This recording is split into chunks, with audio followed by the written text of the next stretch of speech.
1947 সালে পাকিস্তান রাষ্ট্রের আবির্ভাব হয়। তাকে মানে আমি বাঙ্গু বয়নে কয় আর কি। পাকিস্তান গঠন হওয়ার পরে পশ্চিম পাকিস্তানের শাসক গোষ্ঠী, বিশেষ করে পাঞ্জাবিরা, পূর্ব পাকিস্তানের বাঙালিদের উপরে তাদের ভাষা উর্দু জোর কইরা চাপাইয়া দিতে চাইছিল। পাকিস্তান আন্দোলনের প্রধান নেতা, পাকিস্তানের প্রথম গভর্নর জেনারেল কায়েদে আজম মোহাম্মদ আলী জিন্নাহ ঢাকা দেশে নাকি কইছিল Urdu and only Urdu shall be the state language of Pakistan. আর এটা শুনে নাকি সবাই না করে চিক্কুর মাইরে উঠেছিল।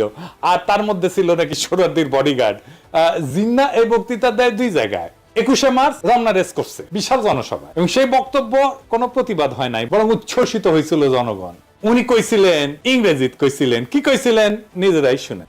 Leave no doubt that the state language of Pakistan is going to be Urdu and no other language.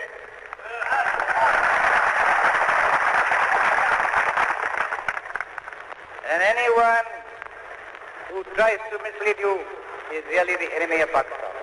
Without a state language, no nation can remain tied up solidly together and prosper.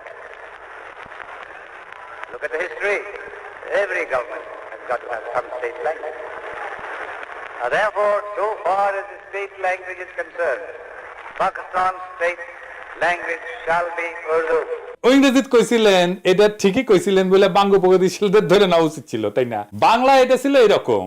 এই কথা আপনাদের খুব স্পষ্ট করে বলতে চাই, পাকিস্তানের রাষ্ট্রভাষা হবে উর্দু এবং অন্য কোনো ভাষা না। যে আপনাদের ভুল পথে চালানোর চেষ্টা করবে সে পাকিস্তানের শত্রু।